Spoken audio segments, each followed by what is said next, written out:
A younger and more reluctant hobbit, Bilbo Baggins, sets out on an unexpected journey to the Lonely Mountain with a spirited group of dwarves to reclaim their stolen mountain home from a dragon named Smaug. This is my review of The Hobbit: An Unexpected Journey.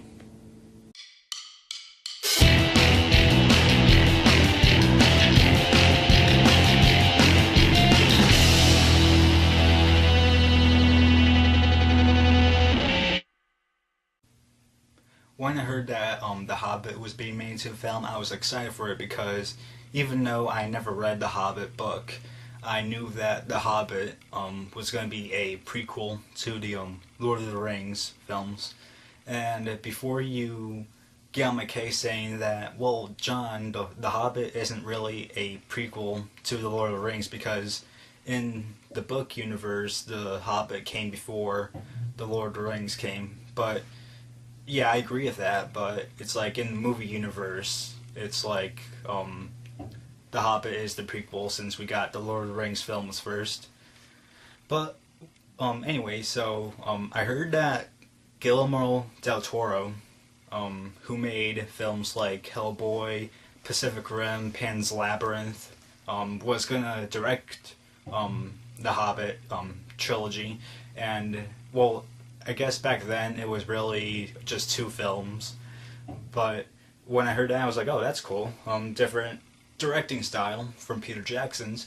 But then I heard that because of like scheduling with Pacific Rim, Guillermo del Toro had to leave the project to do Pacific Rim, so the studio got Peter Jackson back to do the films. And when Peter Jackson got on board, he looked at the story and he decided that he wanted to split the last film into another chapter, so that's why we have our trilogy. And what do I think about the first Hobbit film? I thought it was good, but it did have its problems for me. The good points.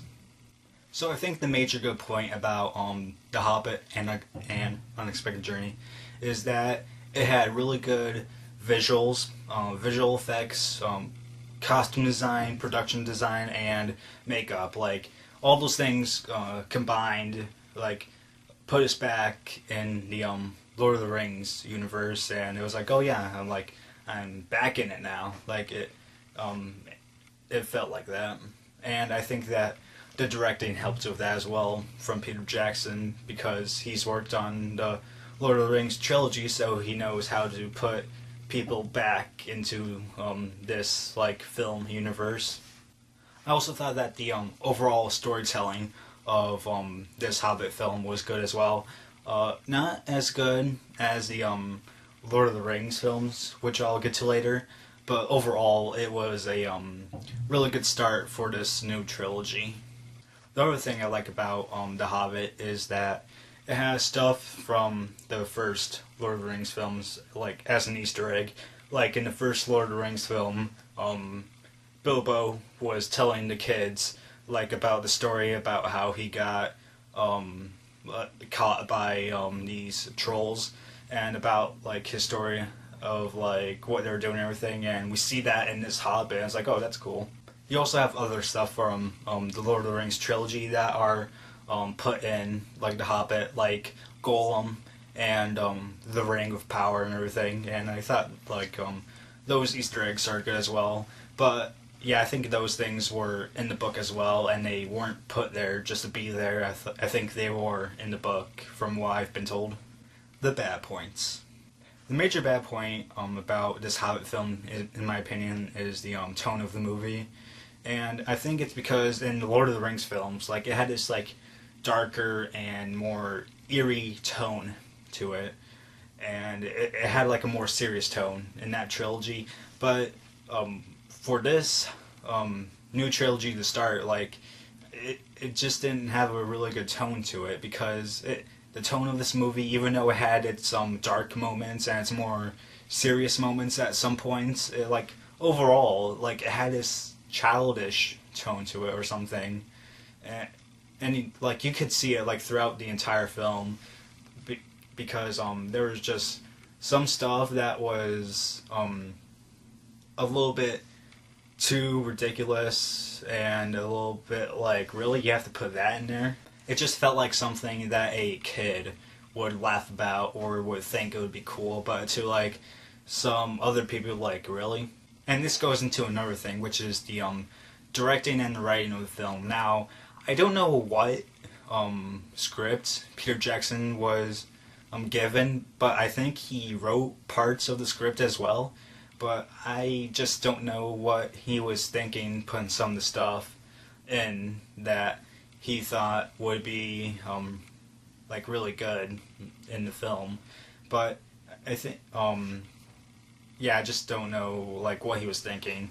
The only other bad point I have to talk about is with the CGI. And yeah, even though the CGI was like magnificent, it was like really good visual effects and everything, but there were just some parts, and this goes back to the tone of the movie, which was like childish, whereas like, really, like that doesn't really look realistic, because in the Lord of the Rings films, like when they used CGI, they used it as realistically as possible, like as much realism as they could with the visual effects to make it like authentic and everything. But in this Hobbit movie, it was like, really? Like, that doesn't really seem possible to me. While in like the Lord of the Rings films, it was like, well, yeah, that could happen. So I saw this movie a year ago with my sister and dad. My sister gives it a 3.5 out of 4 stars. My dad gives it a 3.25 out of 4 stars. And I give it a 3 out of 4 stars. I think that it was sort of a good way to start the movie, but just because of the tone and because of some of the writing, directing, and some of the CGI, it sort of left a bad taste in my mouth for a while. Yeah, some people say that they didn't like it because it wasn't like Lord of the Rings, and I think the reason people thought it was going to be as good as that was because of what Lord of the Rings Return of the King left with us, and how we expected like the first Hobbit film to dominate like Return of the King. But the matter of the fact is that this is a new trilogy, and in order for a new trilogy to be good, like it has to lay down its foundations and everything, and tell us all these new characters and these new storylines. And don't worry, I'm not going to spoil anything. You should go check it out for yourselves. I think you'll like it if you're a Lord of the Rings fan, if you're a fan of fantasy films. And other than that, that's it.